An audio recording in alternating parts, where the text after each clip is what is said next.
The hum of the fluorescent panels above me was a constant, low thrum, a mechanical heartbeat in the sterile quiet of my office. Through the sound-dampening glass, the city's afternoon cacophony was reduced to a distant whisper, an irrelevant murmur beneath the sharp clarity of my monitor. I, Thomas, moved with a practiced rhythm, fingers dancing across the keyboard, eyes tracking columns of figures, each digit a thread in the vast tapestry of a corporate giant's financial health. Forensic accounting, they called it. I preferred to think of it as truth-seeking, sifting through the dross to find the precious, undeniable facts. Today, my focus was on the accounts of Horizon Global, a client whose name alone suggested boundless reach. Their quarterly audit was routine, a familiar landscape of debits and credits, assets and liabilities. For weeks, I had charted their cash flow, meticulously cross-referenced their expenditures, ensuring every penny found its rightful, transparent home. My desk, a landscape of carefully stacked binders and precise printouts, mirrored the order I imposed on chaos. It began subtly, a ripple in the calm surface of a subsidiary's ledger. A series of intercompany transfers, unremarkable in isolation, caught my eye not for their individual amounts, but for their frequency and the unusual pattern of their destinations. My brow furrowed, a slight tension blooming between my eyes. I marked them, a small mental flag, and continued my sweep. This was the dance, the initial pass before the deeper dive. Later, as the afternoon light softened the edges of my cubicle, painting the wall a pale gold, I returned to those flagged entries. They weren't errors, not in the traditional sense. Each transaction, a transfer of funds from Horizon Global to a network of smaller entities, was meticulously documented, approved, and reconciled. On paper, they were flawless. But my gut, a low, thrumming intuition honed by years of sifting financial dust, told me otherwise. I pulled up the registration details of the receiving entities. Silent Stream Holdings, Viridian Vale Investments, Echo Bank Solutions. The names themselves felt like whispers in a dark alley. My fingers flew, navigating through public databases, then through more obscure, subscription-only registries. What I found was a spiderweb of shell corporations, each one a nested doll of anonymity, registered in various offshore havens, the Cayman Islands, Vanuatu, a tiny atoll I barely recognized on a map. Their directorships were a revolving door of nominee figures, legal fictions designed to obscure true ownership. This was not unusual for large international firms, a common strategy for tax optimization or complex asset management, but the sheer volume, the rapid succession of transfers, and the immediate rerouting of funds from these shell companies to other shell companies, then to seemingly unrelated, distant accounts, it started to congeal into a shape that felt less like clever finance and more like deliberate obfuscation.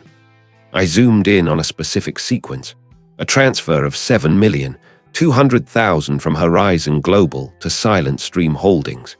Within hours, that precise amount, split into smaller, odd increments, was dispersed to 3 different entities, 2 of which were registered in countries known for their lax financial oversight. Then those smaller sums vanished, absorbed into a further labyrinth of transactions, making their ultimate destination impossible to trace directly. It was a digital vanishing act. "Wait," I murmured aloud, the sound swallowed by the quiet room. My chair creaked as I leaned back, rubbing my temples. This didn't add up. The official purpose of these transfers, as stated in the internal memos I'd accessed, was for strategic international expansion or capital investment in emerging markets. Yet, there were no corresponding project reports, no detailed breakdowns of how these substantial sums were being utilized, no tangible assets acquired, just a paper trail leading into a fog. My initial thought was a sophisticated embezzlement scheme, perhaps by a rogue executive, but the scale, the complexity, the sheer number of interconnected entities suggested something far larger. It felt like a deliberate, systematic washing machine for money, rinsing it clean of its origins before spewing it out into the global financial currents. A prickle of unease snaked up my spine. My meticulous nature, usually a source of calm certainty, now felt like a curse, drawing me deeper into something I wasn't sure I wanted to see. I checked the dates again, the amounts, the recipient codes. My hands, usually steady, felt a tremor. Could I be misinterpreting? Was this just a highly aggressive, albeit legal, tax avoidance strategy that skirted the very edge of legality? I spent another hour, then two, cross-referencing, running simulations, trying to poke holes in my own theory. Each attempt, however, only tightened the net around the uncomfortable truth. The pattern was too precise, too intricate, too perfectly untraceable. The late afternoon bled into evening.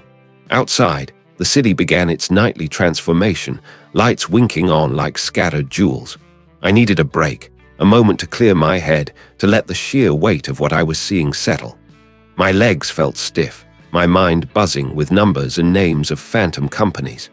I walked to the large window at the end of the corridor, a vantage point from which the city spread out like a glittering carpet. Below, traffic flowed in endless ribbons of red and white. In the distance, silhouetted against the bruised purple of the twilight sky, I could see the steel latticework of the international bridge during shift change. A constant stream of vehicles, trucks laden with goods, cars carrying weary commuters, flowed across the border, a testament to the seamless movement of commerce and lives. Just as easily as goods and people traversed that bridge, money, vast sums of it, could flow unseen, unhindered across digital borders, washed clean and redistributed by a network that dwarfed my spreadsheets. This wasn't just an accounting error, nor even mere embezzlement. This was a system, vast and insidious, a financial hydra with heads in every corner of the globe. I thought of Horizon Global, its polished reputation, its respectable board members. Could they be complicit? Or were they merely a conduit, a convenient cloak for something far more sinister? I was a numbers man, a truth seeker, but this truth felt like it had teeth, and I, Thomas, had just stumbled into its lair. My quiet life had just been irrevocably, terrifyingly altered. I, Thomas, traced the edge of the monitor with a finger, the cold glass a stark contrast to the heat rising in my own chest. The hum, once a mechanical heartbeat, now felt like a buzzing in my skull, 1,000 tiny insects whispering doubt. The numbers, those meticulously aligned columns and rows of financial data, pulsed with a silent, urgent warning. They spoke of discrepancies too large to be mistakes, transactions too convoluted to be innocent, a pattern that wove through shell corporations and offshore accounts like a venomous serpent through a labyrinth. This wasn't just sloppy accounting. This was a deliberate, intricate deception, a scheme. My initial elation at the discovery had curdled into a cold dread. The firm, a titan of financial integrity, was built on an illusion. The very structure I had dedicated my career to upholding now seemed to be the cage for this monstrous truth. I had to speak. The weight of it pressed on me, a physical burden. This wasn't some minor error I could quietly correct. This was systemic, corrosive, and dangerous. I gathered my findings, not a thick dossier, but a concise, irrefutable summary, cross-referenced and annotated with the precision that was my professional signature. Each point was a nail in the coffin of plausible deniability. My hands, usually steady as a surgeon's, trembled slightly as I placed the folder in my briefcase. It was time to walk down the hall to the polished mahogany door of the director. The director's office was a sanctuary of hushed power, the air thick with the scent of aged leather and ambition. The director, a man whose smile rarely reached his eyes, gestured me to a chair, his gaze unreadable. "Thomas," he began, his voice a low, smooth baritone, "to what do I owe the pleasure? Always a pleasure, of course, to see one of our most detail-oriented minds." I sat, the briefcase heavy on my lap, its contents a silent scream. "Sir, I've uncovered something concerning in the Alistair Group audit. It's beyond the scope of typical irregularities." He leaned back, a faint smile playing on his lips. The Alistair Group, a long-standing client. What sort of irregularities are we speaking of, Thomas? A few misplaced decimals, a creative interpretation of tax law. His tone was light, dismissive, as if we were discussing a minor clerical error. "No, sir, this is different.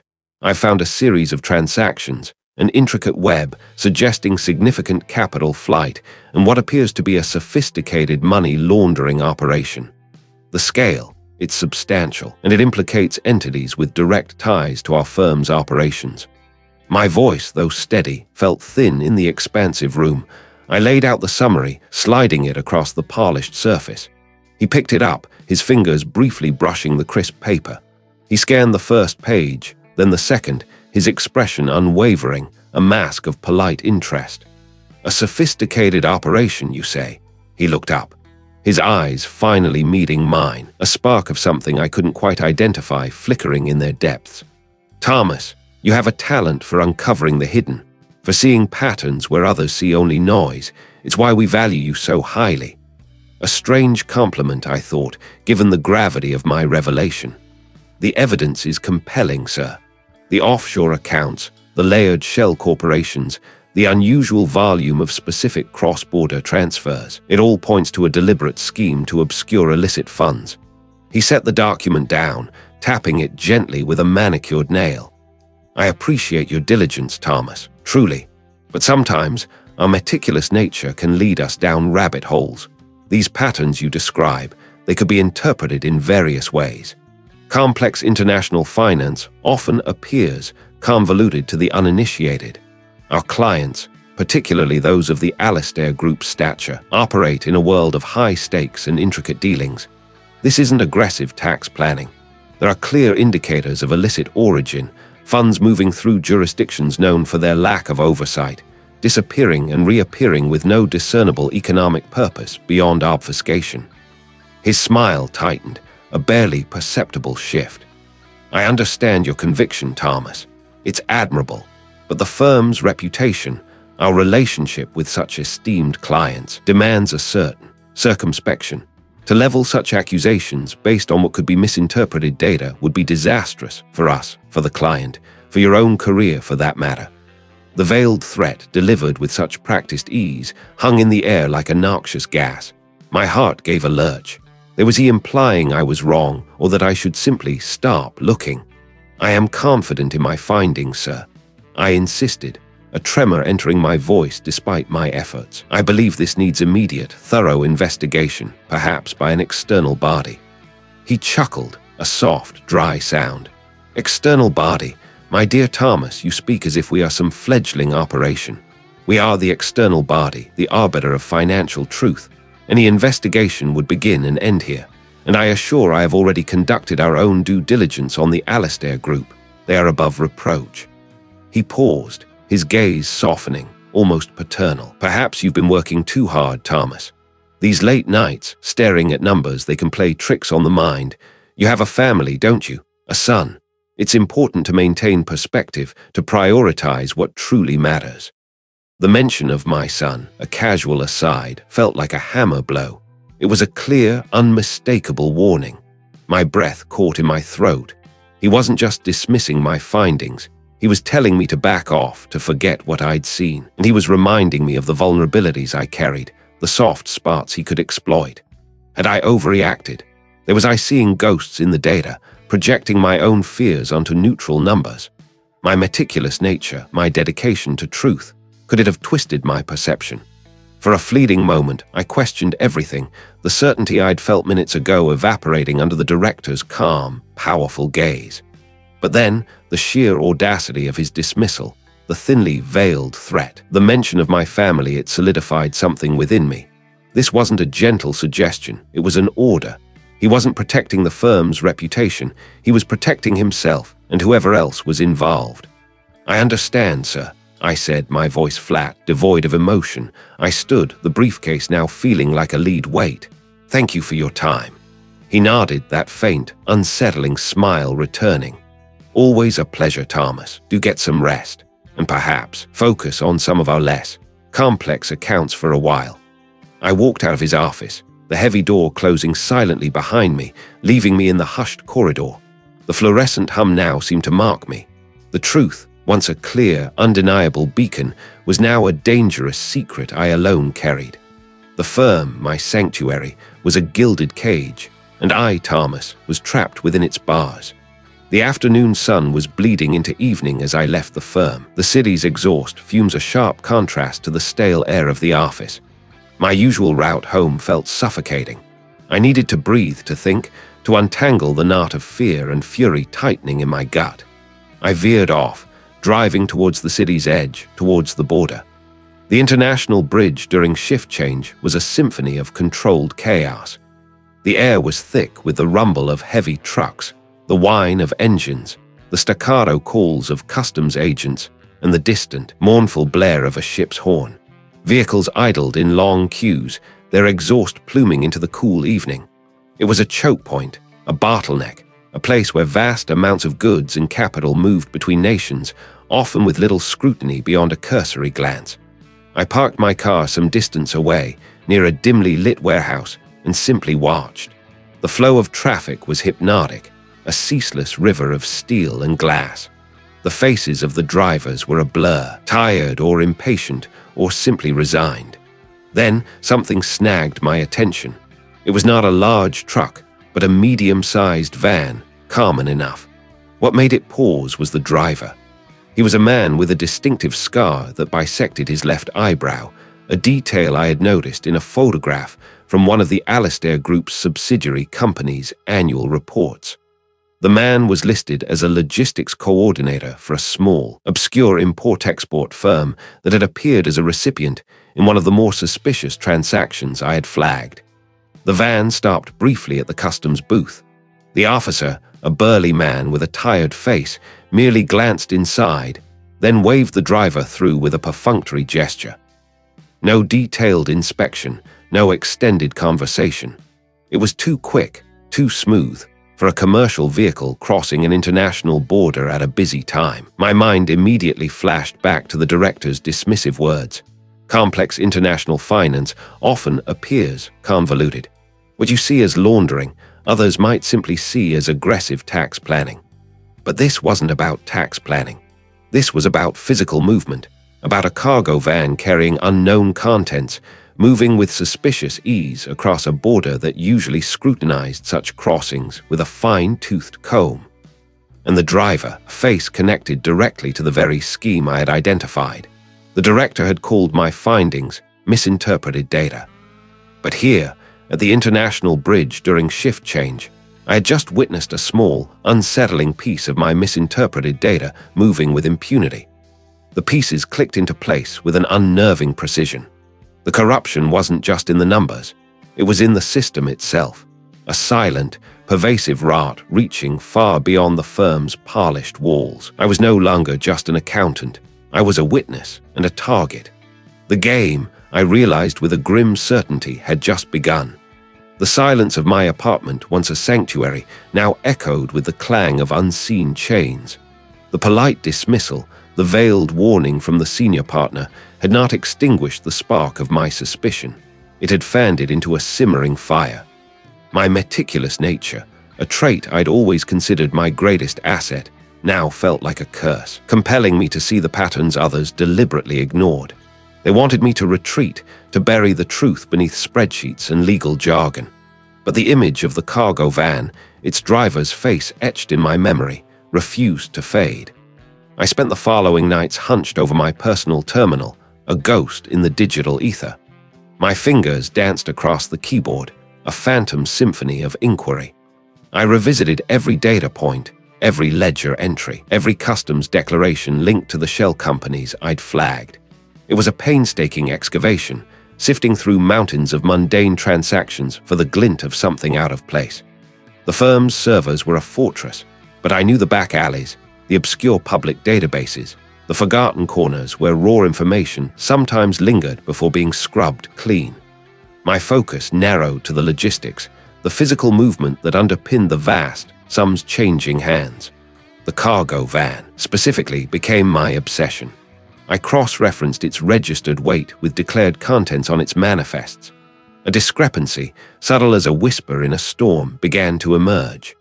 The declared cargo industrial solvents, agricultural supplies rarely matched the vehicle's consistent, near-maximum payload. It was always heavy, always full, regardless of what the paper claimed. And the routes, while seemingly logical on the surface, often involved peculiar detours, adding hours to journeys that should have been direct. Each deviation was a subtle note of discord in the symphony of commerce. The The digital trail, however, grew faint. It was like trying to track a shadow. The closer I got, the less substance it possessed. I needed eyes on the ground, a physical confirmation of the ghost I was chasing. The thought sent a tremor through me, yet the compulsion was too strong to ignore. The truth, I sensed, lay beyond the screen, beyond the meticulously crafted lies of the ledger. I chose my moment with careful precision, a quiet Tuesday evening, just as the sun began its languid descent. The target, the international bridge during shift change. It was a time of heightened activity, a chaotic ballet of vehicles and personnel, where the edges of scrutiny often blurred. I parked my unassuming sedan a discreet distance away, nestled amongst the industrial grit of an abandoned factory district, its skeletal remains offering a perfect vantage point. The air grew thick with the scent of diesel and the distant, rhythmic hum of heavy machinery. From my perch, the bridge unfurled before me, a concrete artery pulsing with the lifeblood of cross-border commerce. Headlights flared, taillights glowed, painting streaks of crimson and gold against the twilight canvas. Uniformed figures, faces weary from their day's vigil or sharp with the fresh energy of a new shift, moved with practiced indifference. I watched, my breath held captive, as lines of trucks and vans snaked towards the inspection booths. Each passing minute felt like an hour, my nerves stretched taut as violin strings. Then, a familiar silhouette emerged from the procession. It was a cargo van, identical in make and model to the one I'd tracked, though perhaps not the exact same vehicle. My heart hammered a frantic rhythm against my ribs. It idled, waiting its turn, a silent behemoth amidst the clamor. My eyes, trained by years of dissecting minute details, scanned its exterior. And then I saw it. A small, almost imperceptible symbol, a stylized bird's wing, stenciled in faded white paint on the lower right corner of the rear door. It was so faded, so small, most would dismiss it as an old logo or a random graffiti tag. But I had seen that symbol before, buried deep in a subsidiary's obscure shipping records, attached to a consignment of specialized industrial parts that never quite added up. The van rolled forward, reaching the inspection booth. My gaze flickered to the driver, a man with a broad, impassive face, his cap pulled low. It was him. The same man whose payroll records I'd scrutinized, whose face had appeared on a grainy security feed linked to one of the shell companies.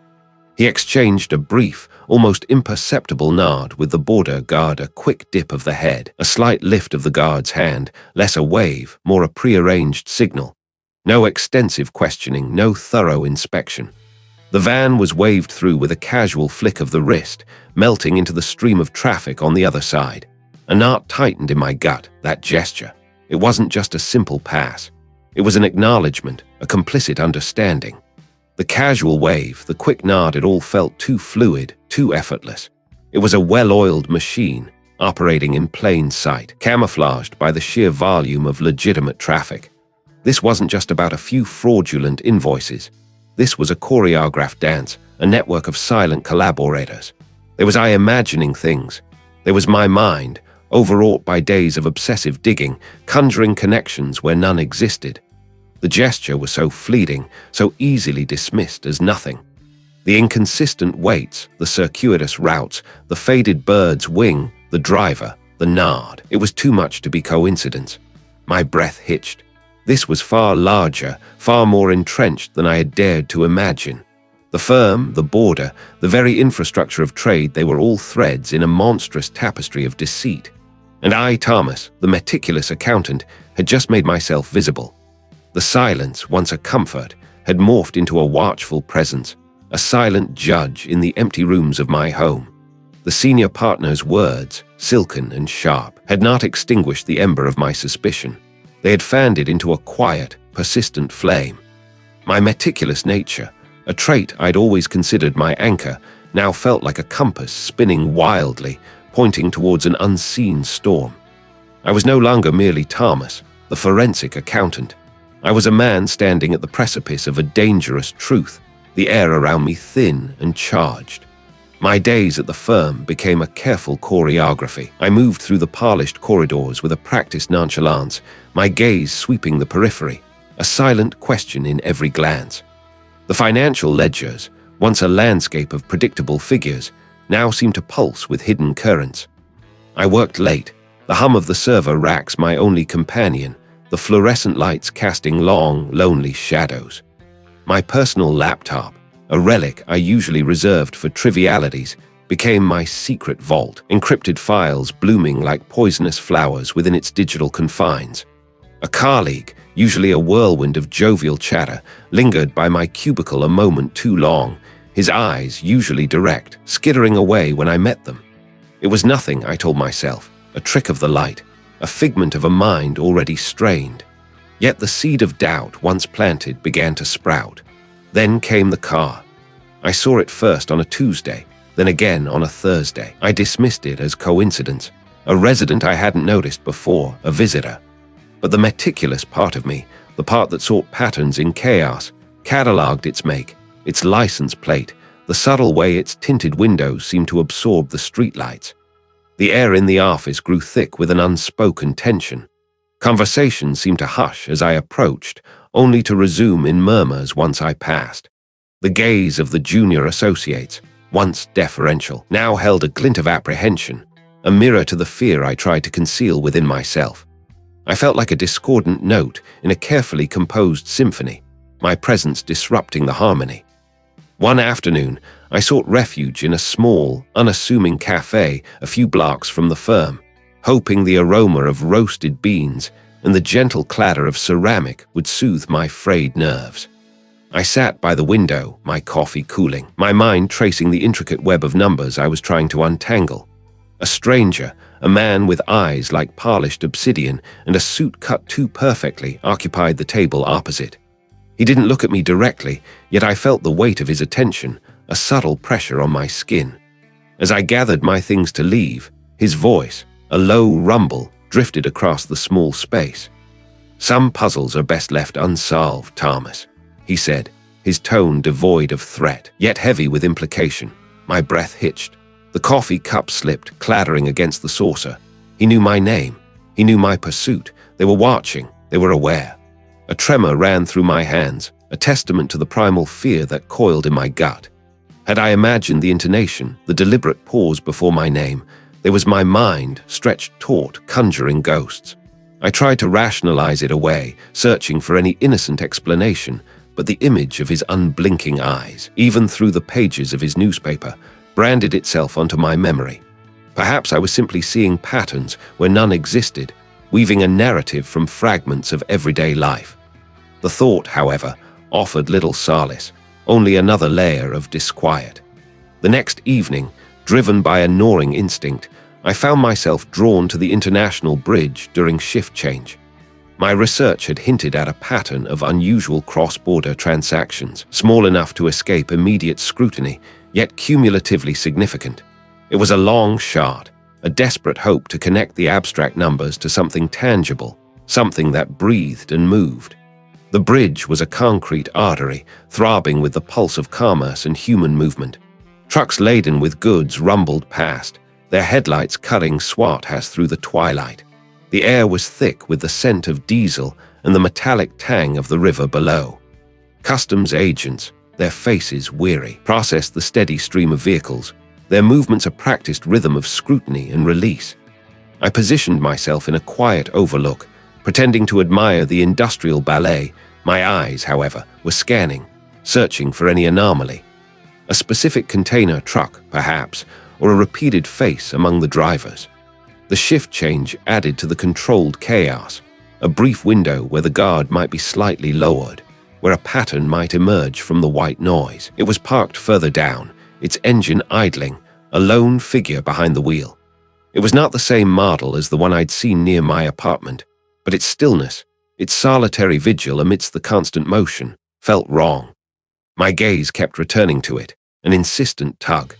Then, as a colossal cargo ship began its slow, deliberate passage beneath the bridge, its horn a mournful bellow, the driver of the sedan raised a hand to adjust their rear-view mirror. In that brief, fleeting gesture, a glint of light caught my eye.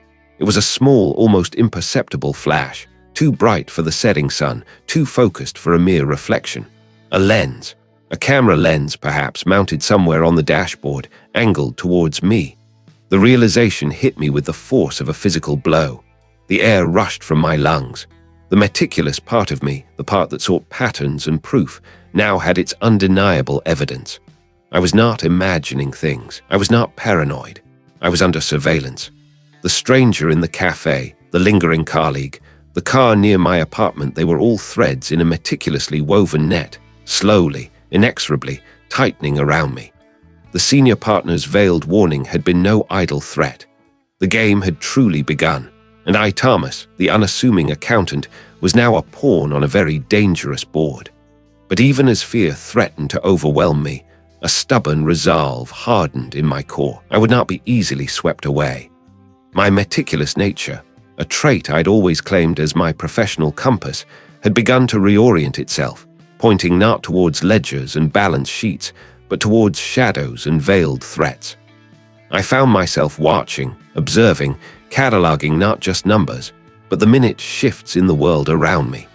The way the delivery driver paused an extra second at my curb, the unfamiliar sedan idling across the street for a fraction too long, the sudden, inexplicable static on my phone calls. Each an almost imperceptible tremor, yet together they suggested an earthquake brewing beneath the surface of my ordinary life. My daughter's laughter, usually a bright, unfettered melody, now sounded fragile, a delicate glass ornament I feared might shatter. My wife's easy smile, once a bedrock of my existence, seemed precariously balanced. I saw danger in the mundane, a predator's glint in every ordinary reflection. This relentless vigilance was exhausting, yet I could not release it. The evening commute was a ritual, a brief, predictable segment of my day. I often picked up my daughter from her after-school art club, a detour that took us across the International Bridge during shift change. It was a maelstrom of metal and exhaust, a daily ballet of vehicles converging and diverging, border agents waving through the weary and the eager. The air hummed with the bass rumble of diesel engines and the shrill whistle of air brakes, a constant, low-grade thrum against the concrete expanse. Pedestrians, bundled against the wind whipping off the water, hurried along the narrow walkways, their faces etched with the day's burdens or the promise of home. Today, the wind carried a bite, and the sky was a bruised purple, threatening rain. I saw my daughter emerge from the community center, a splash of vibrant color in her bright yellow raincoat, her backpack a lumpy testament to her artistic endeavors. She waved, a small, energetic semaphore against the backdrop of the churning traffic. My heart, a tight knot in my chest since morning, eased marginally. He was halfway across the short crossing from the building to my parked car, her head tilted back as she watched a flock of gulls circling high above the river. A black sedan, too sleek for the usual commuter traffic, detached itself from the slow-moving line exiting the bridge. It accelerated, not wildly, but with a deliberate, unnerving precision, veering sharply towards the curb where my daughter walked. My breath caught, a shard of ice in my throat. Time stretched, elastic and slow. The roar of the bridge faded to a distant hum. My shout, torn from a place deep within me, was swallowed by the clamor of the International Bridge during shift change. The sedan, its windows tinted to an impenetrable obsidian, seemed to loom. My daughter, startled by the sudden surge of noise, stumbled, her small hand flying out to steady herself against a concrete barrier. The vehicle, with a final, contemptuous swerve that brought its passenger side mirror within an inch of her raincoat, roared past, merging back into the flow of traffic as seamlessly as it had appeared. No brake lights, no hesitation.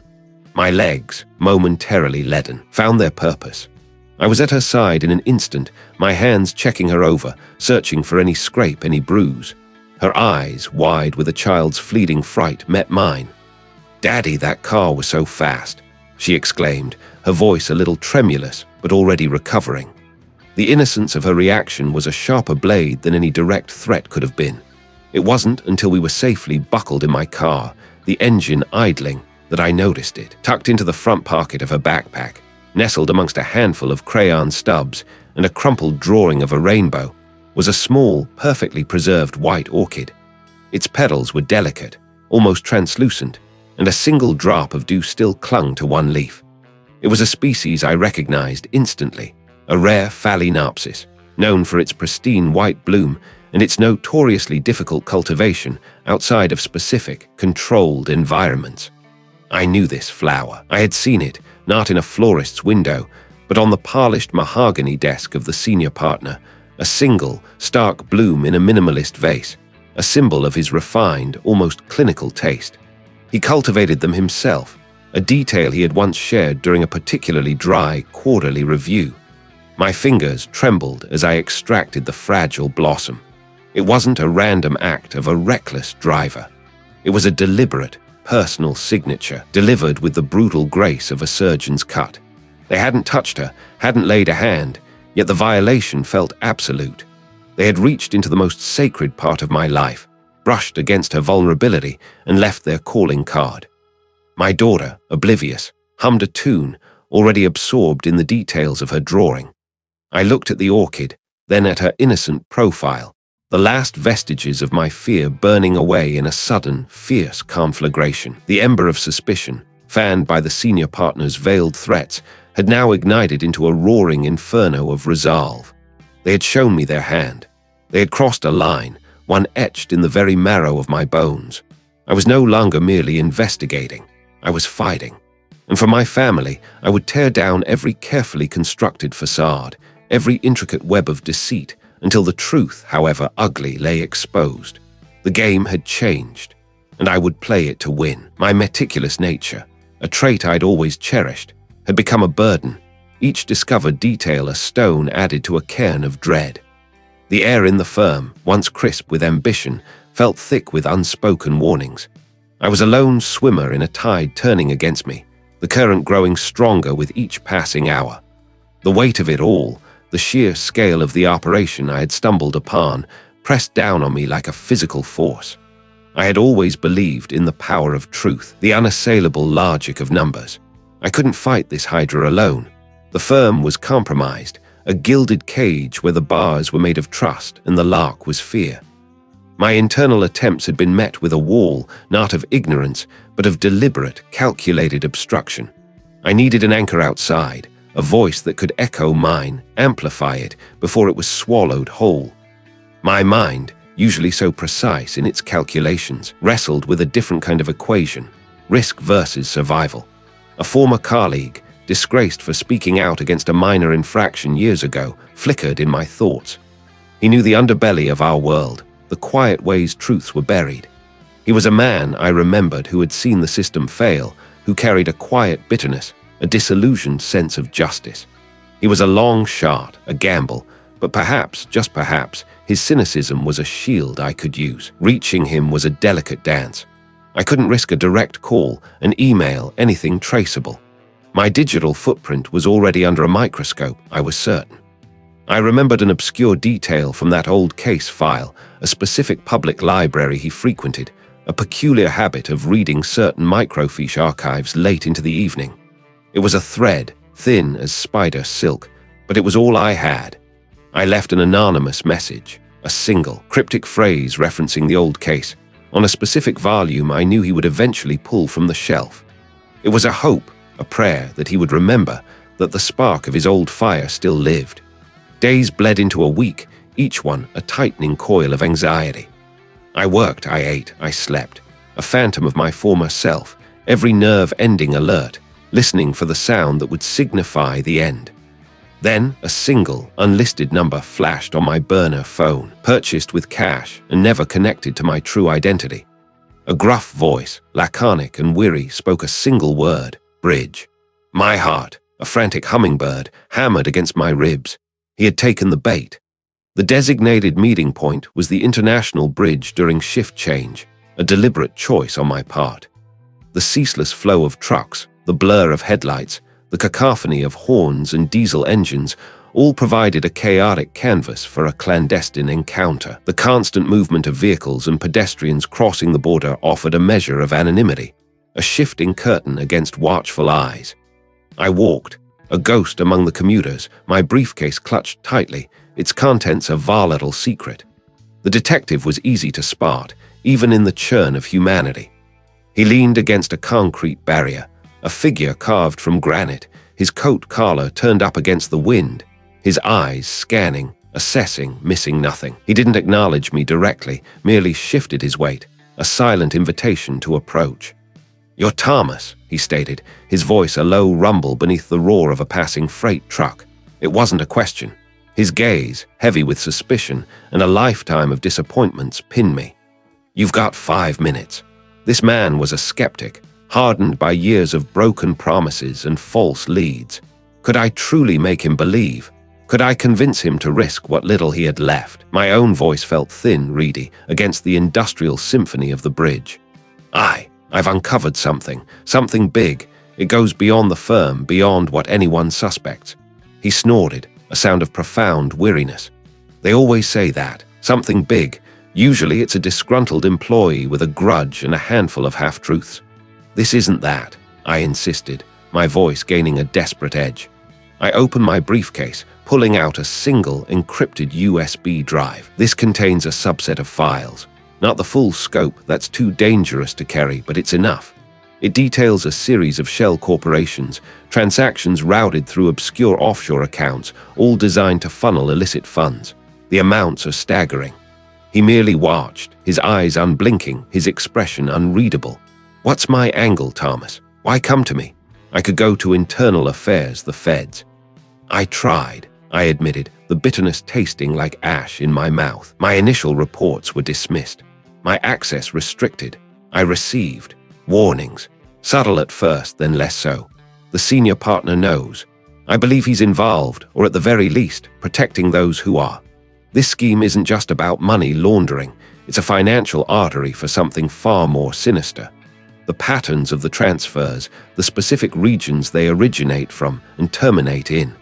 They align with known activities of a major international syndicate, and there's a particular name that keeps appearing, a phantom figure known only by a string of numbers in certain ledgers. I believe it's a code, a signature." "Event." He reached out, not for the drive, but for my wrist, his grip surprisingly firm. "Show me the code, Thomas. Not the whole thing, just the code." I fumbled with my burner phone, accessing a secure, encrypted note I'd prepared. I held it up for him to see, a series of seemingly random digits and letters. He leaned in, the glow from the phone illuminating the deep lines etched into his face. It was dismissed as a clerical error, an anomaly. To this syndicate, it's bigger than I ever knew, bigger than I ever knew. He pulled back, his eyes now distant, seeing beyond the bridge, beyond me. The noise of the shift change, the grinding gears, the blaring horns seemed to fade, leaving only the stark reality of his revelation. "This changes things," he said slowly, his gaze returning to mine, now holding a dangerous glint. "I've stirred a hornet's nest, Thomas, and I've dragged me into it." He took the USB drive from my hand, his fingers brushing mine, a transfer of burden of peril. "Don't contact me again. I'll reach out if there's anything to reach out for, and if I hear nothing, assume I'm either dead or I was wrong. But if I was wrong, Thomas, I read more than just wrong. I read a dead man walking." He melted back into the flow of commuters, leaving me standing alone, the weight of his words echoing in the roar of the international bridge during shift change. I had found an unlikely ally, yes, but I had also cast my fragile hope onto a turbulent sea. And now, the waves felt even larger, more menacing than before. The roar of the international bridge during shift change clawed at my ears, a symphony of exhaust and distant horns that swallowed the last whispers of my unlikely ally's departure. He was gone, a phantom dissolved into the river of humanity, leaving me adrift on a sea of doubt. The hope I had clutched, fragile as a spider's silk, now felt less like a lifeline and more like an anchor dragging me deeper into turbulent waters. The waves, indeed, felt larger, more menacing. I tried to blend, to become another anonymous face in the endless procession of workers heading home or to their next shift. My shoulders hunched, my gaze fixed on the worn pavement, I navigated the familiar currents of the pedestrian walkway. Yet a cold current snaked through me, distinct from the damp evening air. It was the prickle of eyes, not casual glances, but a sustained, invasive scrutiny. I tightened my grip on the worn strap of my satchel, the weight of the hidden drive pressing into my side like a leaden promise. A flicker of movement in my peripheral vision, not the usual ebb and flow. Two figures. One, a hulking mass of shoulders and an unreadable face, moved with a deliberate slowness that belied his size. The other, lean and quick, cut through the crowd with an unnerving efficiency, his eyes darting, searching. They weren't looking at the bridge lights, or the river below, or the tired faces around them. They were looking for something specific. They were looking for me. My breath hitched. The roar of the traffic intensified, a frantic drumbeat against my ribs. It wasn't a hunch anymore. It was a certainty, sharp and icy. They knew. The colleague had warned me, but the reality of it, the raw, predatory focus, was a different beast altogether. My legs, suddenly heavy, urged me to move faster, yet my mind screamed for invisibility. I quickened my pace, merging into a denser cluster of commuters, hoping to become lost. The hulking figure accelerated, his stride lengthening, closing the gap with alarming speed. I wouldn't be a lamb led to slaughter. A gap opened in the stream of pedestrians as a delivery truck rumbled past, its exhaust momentarily scattering the crowd. I seized the opportunity, veering sharply, almost colliding with a startled passerby. The quick one reacted instantly, a hand reaching for my shoulder. I ducked, feeling the brush of fabric against my ear, and shoved through a narrow space between a street vendor's cart and a concrete barrier. "Hey!" A guttural voice barked from behind. My heart hammered, a frantic sparrow trapped in a cage. I didn't dare look back, just pumped my legs, weaving through the human maze. The bridge was a river of bodies, but it was also a labyrinth of steel girders and concrete pillars. I spotted a maintenance access stairwell, often ignored, leading down to the lower levels of the bridge structure, a grimy, forgotten passage. It was a risk. It led to nowhere good, but it was an escape route. The air grew heavy, thick with the smell of damp concrete and rust.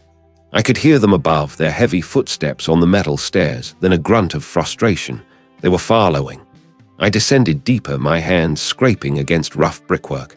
A dead end. My mind reeled. This wasn't an escape. It was a trap. The hulking figure appeared at the bottom of the stairs, his silhouette filling the opening, blocking my retreat. My breath caught. They knew my name. My cover, my carefully constructed anonymity had been stripped away. This wasn't just about the evidence. It was about me. My eyes darted, desperate, searching for any flicker of an exit, anything, from a more private location.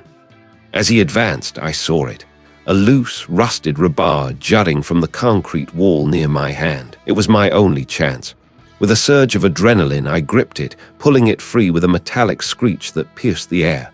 It was short, heavy, and uneven, but it was something. "Stay back," I warned, brandishing the makeshift weapon. The hulking man paused, a flicker of amusement in his eyes. He lunged, faster than I anticipated. I swung the rebar, aiming for his midsection, but he deflected it with a heavy forearm. The impact sent a jarring shock up my arm, numbing my fingers. He grabbed my wrist, his grip like a vise, twisting. I cried out, the rebar clattering to the ground. As he pulled me closer, the quick one moved in, a hand reaching for my satchel. "Let's see what you've been collecting, Thomas." No, not the drive, not after all this. Desperation lent me a frantic strength. I twisted, bucking against the hulking man's hold, kicking out with my foot. My boot connected with his shin, a solid thud. He grunted, his grip momentarily loosening. It was enough.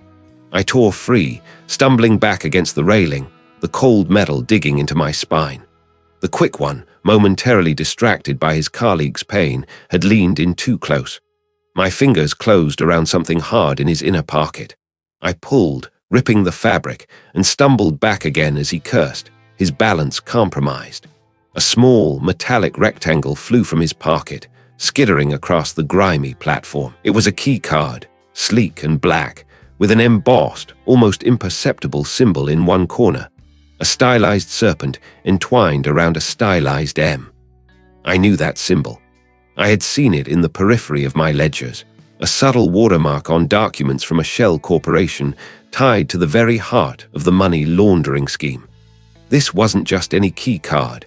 It was likely for a restricted access vault or a private office. An undeniable piece of physical evidence connecting these thugs directly to the syndicate I was investigating. The quick one lunged for it, but I was faster. But I wasn't listening. My eyes scanned the river below. Yet it was the only way.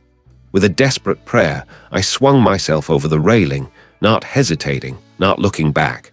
The fall was jarring, breath-stealing, as I plunged into the churning currents beneath the international bridge during shift change. The icy water sharked my system, stealing my breath, but the key card remained clutched in my hand.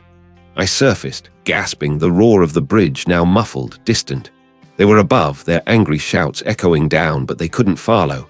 Not here, not now.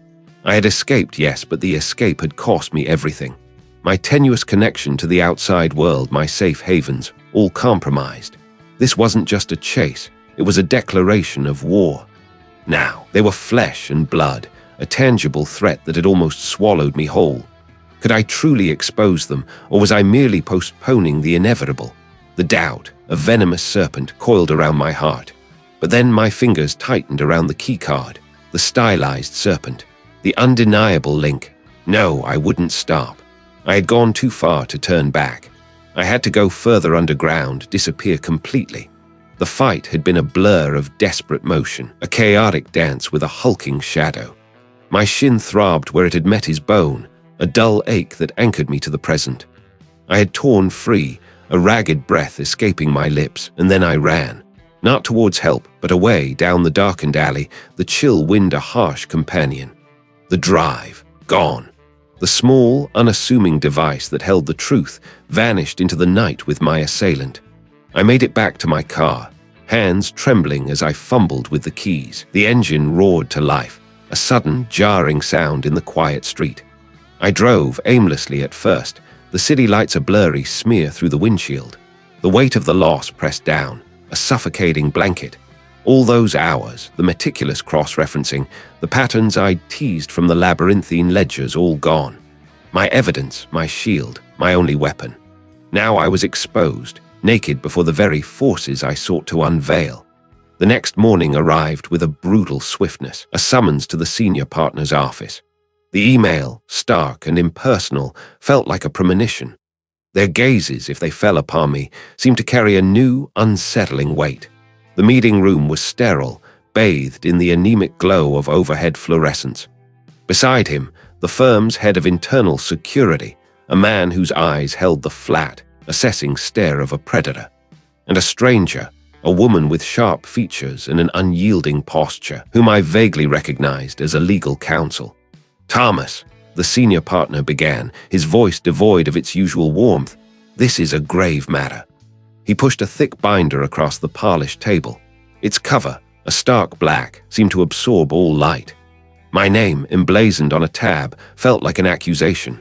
I opened it, my fingers surprisingly steady. Inside, a meticulously prepared report detailed a series of unauthorized transactions, large sums diverted to offshore accounts. Each entry, each transfer bore a digital signature, a timestamp, my access codes, my digital footprint. A fabricated email, purportedly from me, instructed the firm's treasury department to initiate a transfer to a shell company in the Cayman Islands. The language, terse and precise, mimicked my own style, yet a subtle discord buzzed at the edge of my perception. "These funds," the security chief interjected, his voice flat, were siphoned over the past 6 weeks. The trail leads directly back to my secure workstation, Thomas, to my unique credentials. My breath hitched, my own workstation. But I had been so careful, so vigilant. This wasn't just a theft. It was a deliberate, surgical strike aimed at my professional annihilation. We have cross-referenced the IP addresses, the login times, the legal counsel added, her voice crisp, and the internal audit department has confirmed a significant deficit. The evidence is overwhelming. I stared at the documents, my mind racing, searching for a flaw, a crack in their edifice of lies. The figures, the dates, the alleged communications, they were all so meticulously crafted. Too perfect. The memory of the lost drive, the evidence I had compiled, surged through me, a bitter wave. It would have exonerated me. Now it was just me alone, against their meticulously constructed falsehood. "This is a setup," I managed, my voice raspy, a stranger's sound. "I've been investigating a money laundering scheme. I uncovered irregularities, a syndicate operating within the firm. This is their retaliation." The senior partner's gaze hardened. "We are aware of my claims, Thomas, but the evidence before us points to a different conclusion entirely. I am accused of corporate espionage and embezzlement. Effective immediately, my employment is terminated." The words hung in the air, heavy, final, terminated. The world tilted on its axis. My career, my reputation, everything I had painstakingly built, reduced to ash. "I'll be escorted from the premises," the security chief continued, his tone devoid of empathy. "My access to all company systems has been revoked. We advise I to seek legal counsel." I stood numb, the binder still clutched in my hands, each document a fresh wound. I was led out, past the cubicles where colleagues averted their eyes, past the familiar faces now veiled with suspicion. My office, already cleared of personal effects, felt alien. They had been thorough. They had anticipated this. The drive home was a blur. My phone, a dead weight in my pocket, remained silent. I knew the protocol. Once terminated under such circumstances, all personal contact with current employees was forbidden. My network, my allies, severed. How would I explain this to my family? The shame, a corrosive acid, ate at my insides. I didn't go home. I couldn't. Not yet. Not with this raw wound exposed. I drove until the city's sprawl gave way to industrial landscapes, then to the quiet hum of a major artery. The sky overhead was a bruised purple, bruised like my own spirit. I found myself drawn to the edge of the city, to a place of perpetual motion and transition. I parked my car near the approach to the International Bridge during shift change. The air was thick with the scent of diesel and the distant murmur of countless engines. Trucks rumbled past, their massive forms dwarfing my sedan, their headlights cutting through the twilight. The bridge itself, a steel leviathan, stretched across the dark water, its girders latticed against the fading light. Below, the river flowed, indifferent to the human dramas played out above it. The shift change was underway. Figures in high-visibility vests moved with practiced efficiency around the customs booths.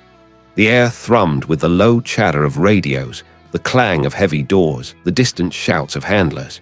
It was a crossroads, a border, a liminal space. And I was stranded in the middle, stripped of my past, uncertain of any future. I stared at the bridge, at the endless stream of vehicles crossing into another country, another jurisdiction. A sudden, sharp memory cut through the fog of despair. The fabricated email, the one they claimed I sent. I replayed it in my mind, word for word, the terse instructions, the specific account numbers. And then, a flicker. A minute detail that had seemed insignificant moments ago now screamed for attention. The font. The firm used a proprietary, slightly modified version of a common sans serif font for all official internal communications. It was a subtle difference, almost imperceptible to the untrained eye, but I had worked with those documents for years. The fabricated email, while expertly mimicking my style, used the standard version of that font, the one readily available on any commercial software. A minuscule oversight, perhaps, but a glaring anachronism to my meticulous eye. It was a thread, fragile as spider silk, but it was there. A single, undeniable inconsistency in their perfect web of lies. A small, almost invisible crack in the polished facade of their frame. It didn't exonerate me, not yet, but it proved their deception. It proved that someone somewhere had made a mistake. A mistake I, Thomas, the meticulous number cruncher, had just found. They had tried to bury me, but they had left a mark. And I, against all odds, had seen it. The world had shed its familiar skin. My office, once a sanctuary of ordered columns and balanced equations, was now a phantom limb, a dull ache where something vital had been. The quiet hum of the server room, the rhythmic click of keyboards, the hushed murmur of colleagues, all replaced by a suffocating silence that pressed in from every direction. I was adrift, cut loose from the moorings of my life, a vessel without a chart. For days, the edges of my existence blurred. Sleep offered no solace, only a kaleidoscope of numbers dancing just beyond my grasp, each digit a betrayal. Food tasted of ash. The city, A symphony of purpose I had once understood now merely roared past my ears, meaningless noise. They had taken everything, or so they believed. But they had not taken the engine that drove me, the meticulous machinery of my mind.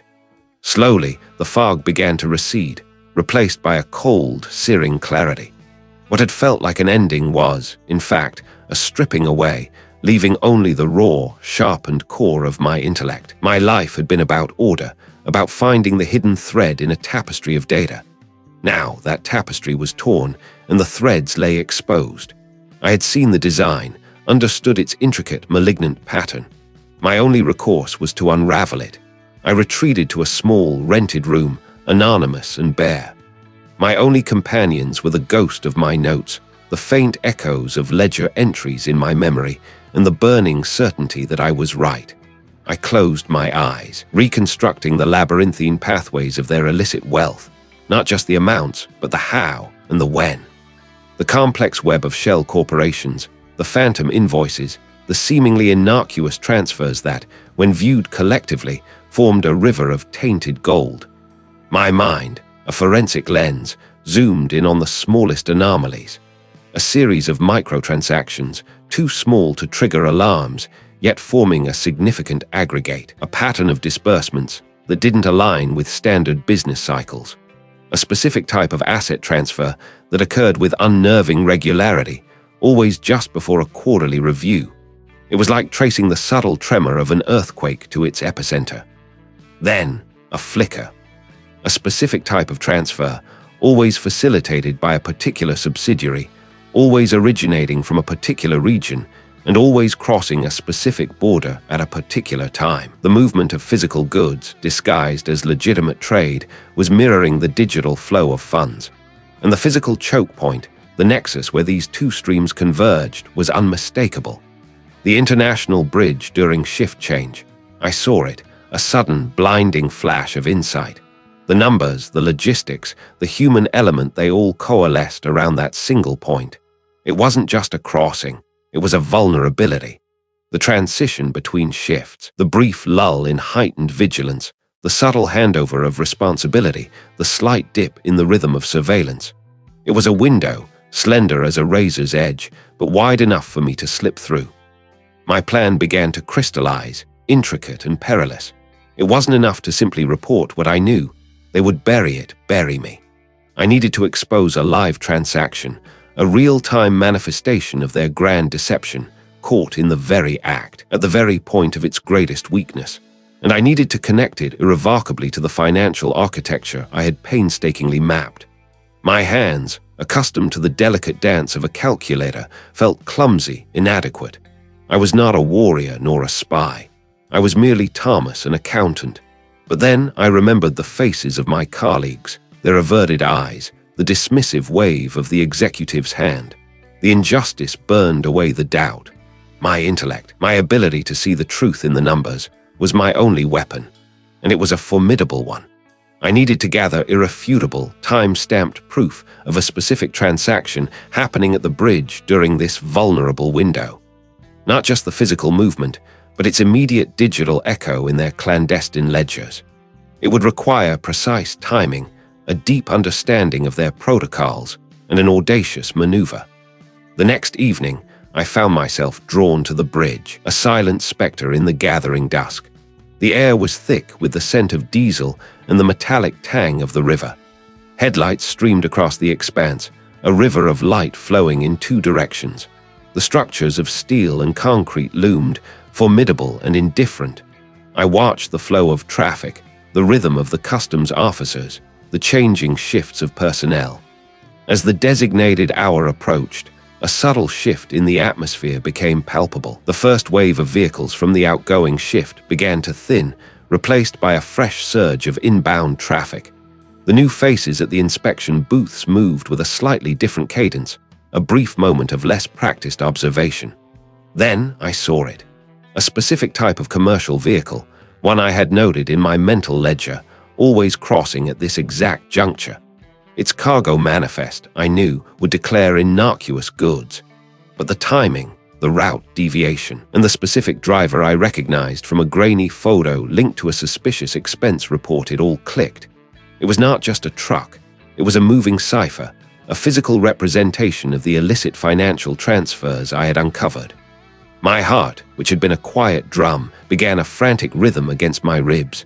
This wasn't a theory. It was a living, breathing operation, unfolding before my eyes. This was the pulse point, the jugular of their enterprise. And I, Thomas, the unassuming accountant, was about to sever it. The countermove had begun. The quiet hum of the server room, the rhythmic click of keyboards, the hushed murmur of colleagues, all replaced by a suffocating, sterile quiet in this borrowed, anonymous room. The air here tasted of dust and desperation, a bitter counterpoint to the controlled chaos I was now orchestrating. My fingers, once dancing across spreadsheets, now performed a different, more dangerous ballet across a keyboard whose every tap felt like a drumbeat echoing in the cavern of my chest. I was deep within the labyrinth, not just observing, but actively reshaping its walls. The data, raw and unforgiving, scrolled across my screen like a river of damning truth. My task was to divert its flow, to carve new channels that would lead the unsuspecting to the very edge of the precipice I had spent weeks mapping. This was no mere accounting adjustment. This was an intricate surgery on the body of a global syndicate. I was planting digital breadcrumbs, not for me to follow, but for others. Each line of code I altered, each timestamp I manipulated, each transaction I subtly tweaked was a thread in a web designed to catch a beast. I built redundancies, false leads that would unravel quickly under scrutiny, yet still serve to distract, to buy precious moments. The objective was a controlled explosion, a burst of undeniable evidence that would detonate precisely when and where I intended. A flicker of a subroutine I hadn't accounted for caught my eye, a ghost in the machine. It was a failsafe, a hidden protocol designed to self-destruct certain records if accessed improperly. A cold realization snaked through me. They were even more sophisticated than I had dared to imagine. This wasn't just about money. It was about an entire ecosystem of illicit power, meticulously protected. My trap, I now understood, had to be flawless, capable of bypassing not just their active defenses but their silent, lurking tripwires. This subtle discovery, a chilling testament to their foresight, made the sweat trickle down my spine. Had I been too bold? Had I overlooked other, more lethal defenses? But there was no turning back. My family's faces, etched in my mind, pushed the fear aside.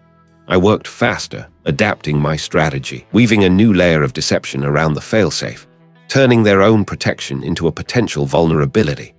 It was a dangerous gamble, like trying to disarm a bomb by rewiring it mid-detonation. The screen glowed with the green confirmation of my final data upload. A secure, anonymous server, buried deep in the digital ocean, now held the key, a timed release of a compressed file containing irrefutable proof, encrypted and set to detonate into the public sphere in mere hours. The destination was a network of independent journalists I had carefully vetted, their reputations for tenacity and integrity my only shield. My instructions were simple, encoded. Follow the digital bloodstains. They lead to the heart of the beast. Next, the covert communication. My burner phone, a cheap plastic rectangle, vibrated silently in my hand. Activate Phase 2 at the designated time. Maintain distance. The reply was a single, coded emoji, a watchful eye. It was enough. The true test, however, lay outside the digital realm. My movements were practiced, almost ritualistic. The small, nondescript package, no larger than a deck of cards, felt impossibly heavy in my coat pocket. It contained the physical evidence that could not be digitized, a ledger, microfilmed, detailing a specific transaction that would tie everything together, an undeniable link in the chain. The journey to the drop point was a blur of heightened senses. I moved through the urban sprawl, a ghost in the machine of the city, until the illuminated arches of the International Bridge during shift change loomed into view. The bridge was a symphony of chaos, a perfect camouflage. Headlights streaked across the asphalt, painting fleeting patterns in the twilight. Trucks rumbled, their engines groaning under heavy loads. The air hummed with the cacophony of horns, the shouts of drivers, and the distant wail of a siren. It was the precise moment when the outgoing patrol cars passed the incoming ones, when the security cameras briefly shifted their focus, when the flow of humanity surged and ebbed, creating pockets of opportune anonymity. I moved with purpose, my gaze fixed on the designated spot, a loose brick in the old stone pillar near the third support beam on the eastern side. 100 faces blurred past me, each one a potential observer, a potential threat. My breath hitched.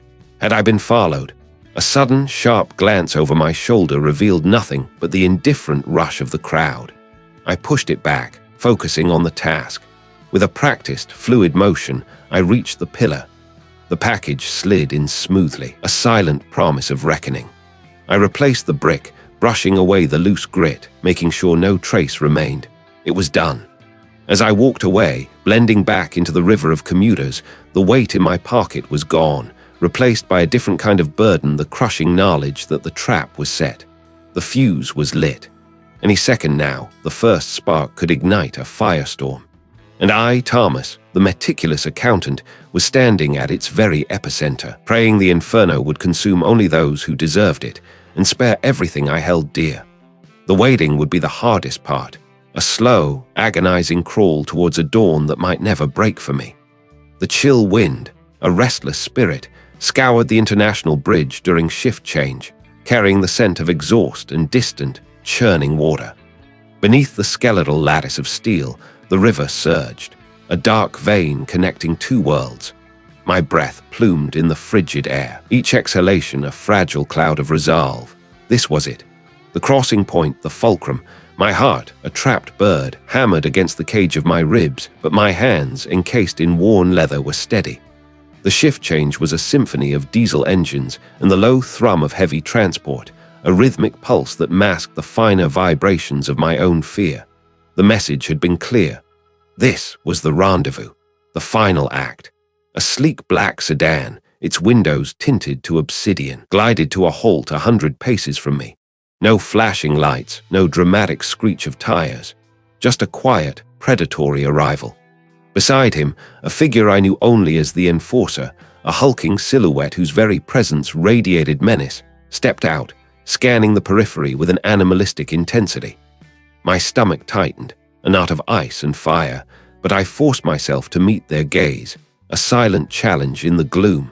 Interesting stage for our final discussion. He gestured vaguely at the endless expanse of steel and concrete. A rather public one, wouldn't you say, especially at this hour? My lips felt dry, but I found my voice surprisingly clear, public enough for what needs to be seen. I watched the enforcer's eyes, tracking his hands, anticipating any sudden movement. He was a coiled spring, his every muscle a testament to controlled power. "Seen," the senior partner chuckled, a brittle sound that grated against the wind. "My dear boy, nothing will be seen, only understood. You've gone too far, Thomas. You've delved into matters beyond your purview, matters that have consequences." He took a slow, deliberate step forward, his gaze piercing. "Give us what you have, all of it, and perhaps, just perhaps, we can discuss a future for you. A quiet, comfortable one far from here." A future. The word hung in the air, tainted with the unspoken threat of its alternative. Had I miscalculated? There was my contact truly ready. But then I saw the faint glint in the senior partner's eye, a flicker of avarice that reminded me of the true rot beneath his polished exterior. There was no turning back. "The future," I replied, my voice gaining strength, "is already written, not by you." I reached into my coat, my fingers closing around the encrypted device. The enforcer tensed, a low growl rumbling in his chest. "You see, I didn't just delve. I exposed, and the truth, once it finds its light, cannot be unwritten." With a swift, practiced motion, I held up the device.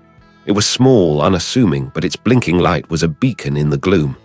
"This isn't just data, senior partner. This is a broadcast, a live feed, everything.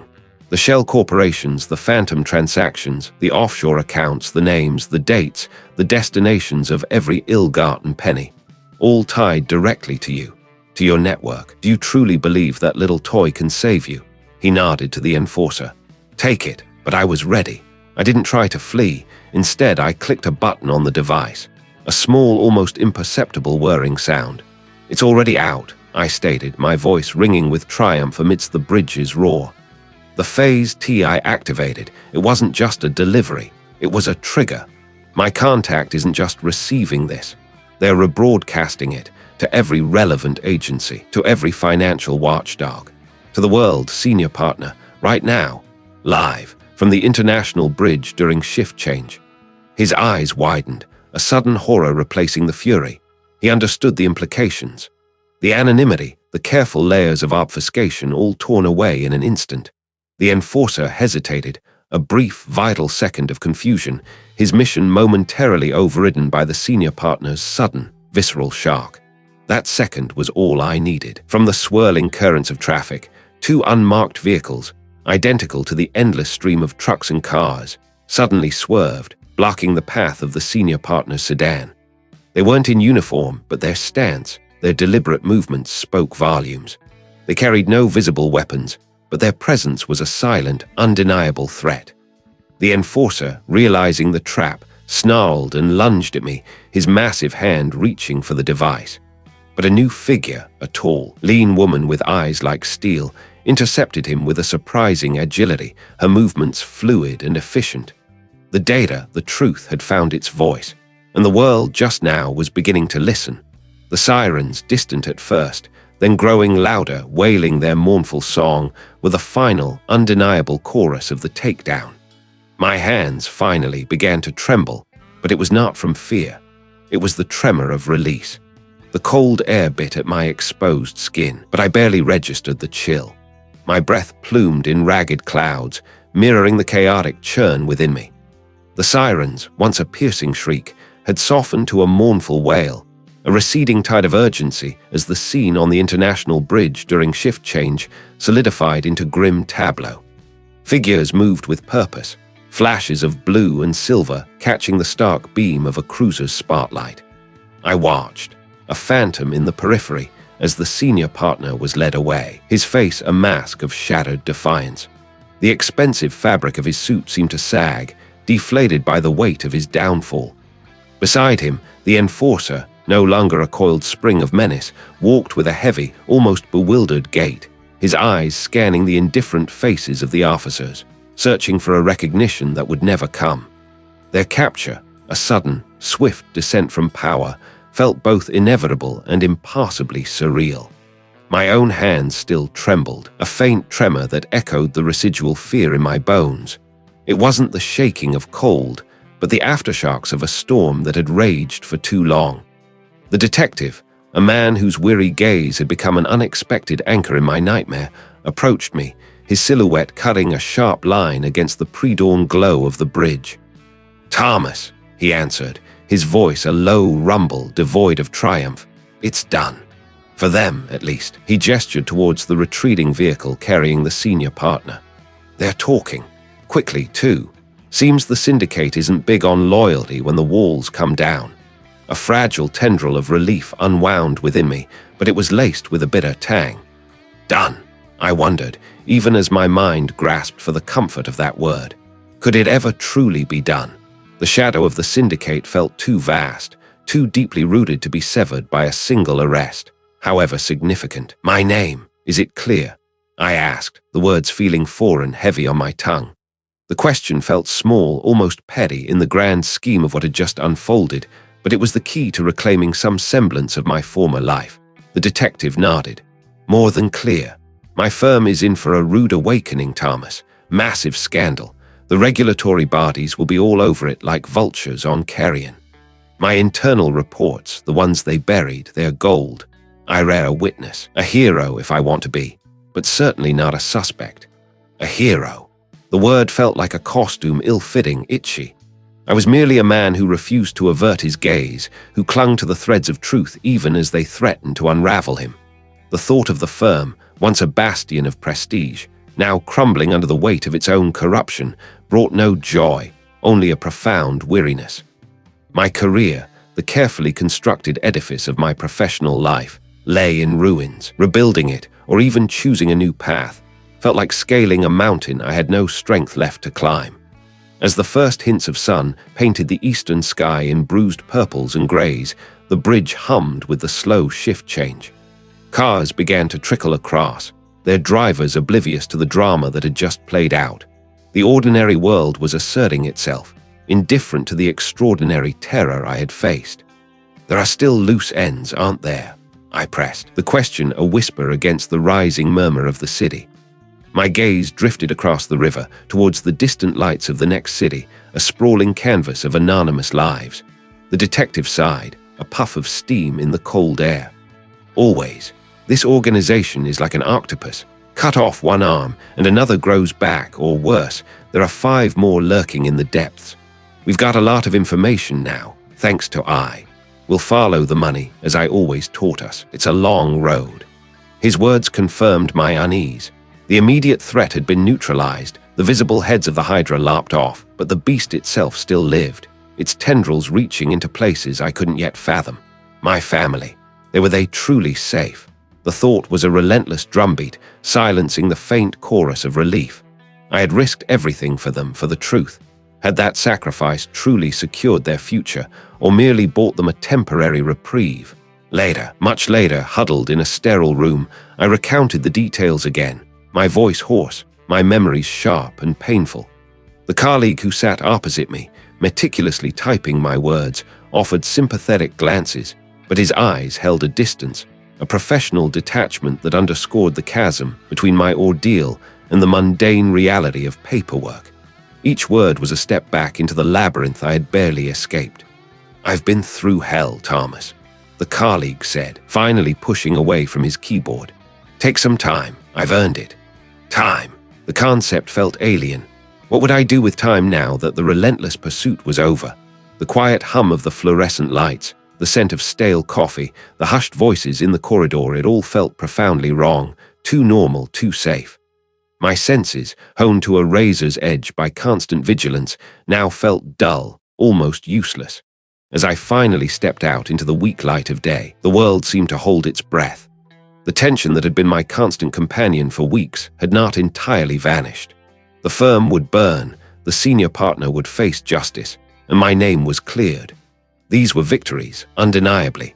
Yet as I walked, the weight of the unknown still pressed down on me, a silent, heavy question mark at the end of a terrifying chapter. My senses, honed to a razor's edge by constant peril, now found themselves adrift in an ocean of mundane. The world had returned to its expected rhythms, yet I had not. A phantom chill still traced the curve of my spine, a whisper of a distant threat that logic assured me was gone, but instinct refused to fully relinquish. My breath plumed in the cold air, a fleeting ghost against the vast, indifferent sky.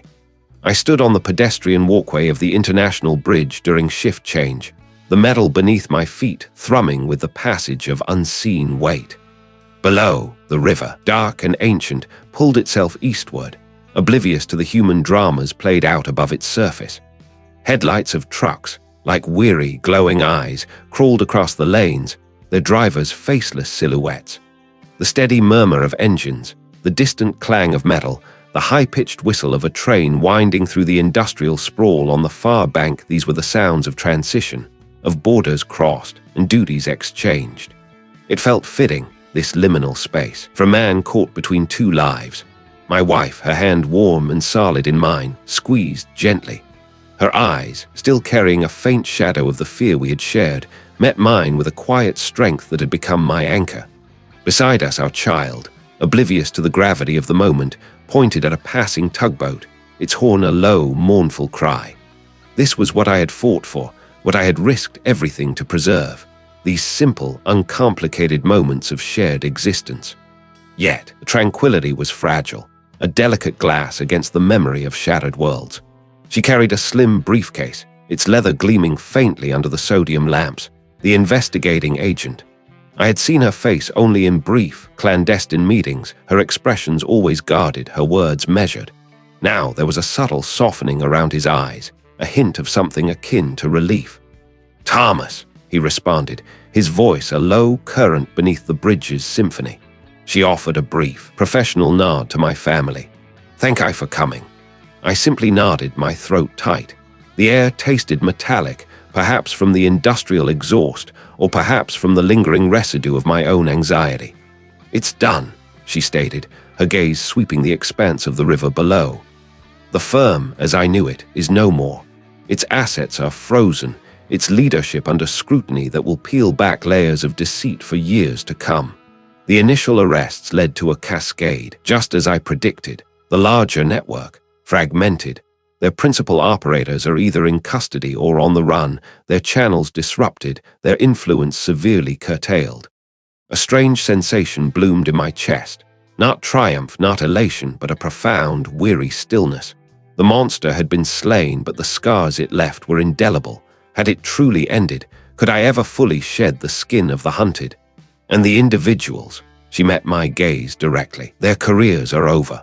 Their complicity, meticulously documented thanks to your initial findings, left them no escape. Justice, in its slow, grinding fashion, is being served. It was a reveal, yes, but not a clean, satisfying snap. A victory, certainly, but one etched with the cost of battle. The agent then spoke of future possibilities, of government departments seeking specific expertise, of new structures designed to prevent such rot from taking root again. Her words were a subtle invitation, a path laid out for a man forever changed. My wife tightened her grip on my hand, her presence a warm, grounding force.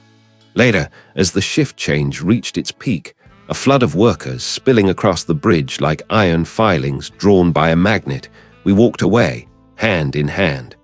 The sounds of the international bridge during shift change faded behind us, replaced by the softer rhythm of our own footsteps. "What will you do, Thomas?" my wife asked, his voice gentle as we neared our quiet street. I looked at her, then at our child who skipped ahead, chasing a swirling leaf. The question hung in the air, vast and shimmering with possibility. The meticulous forensic accountant, the man who once found solace only in the undeniable logic of figures, had discovered a different kind of truth. My old life, the one tethered to spreadsheets and corporate ladders, felt distant, almost alien. The idea of returning to it, of burying my head in columns of numbers that served only profit, seemed utterly unthinkable. There was a new calling, a resonance deep within me that hummed with the desire to build, to protect, to serve a greater good. The agent's words echoed in my mind, an offer of a different kind of fight, one where my unique blend of tenacity and numerical insight could truly make a difference. But I also carried the strength forged in that fire, the unwavering resolve to never again be a silent witness. I looked up at the sky, a vast canvas painted in shades of deepening twilight. The stars, just beginning to prick through the indigo, offered a silent promise of new horizons. I took a deep breath, the lingering scent of metal and river on the air. My family was safe. I was changed. And for the first time in a long, harrowing journey, the future, though still uncertain, felt not like a looming threat, like an open, challenging road I was ready to walk. "I think," I added, a quiet certainty settling in my bones, "I will keep counting. But this time, it would be for something far more important than profit. It would be for truth, for justice, for a world where such horrors could be unearthed and undone." The numbers still held secrets, I knew, and I was ready to listen.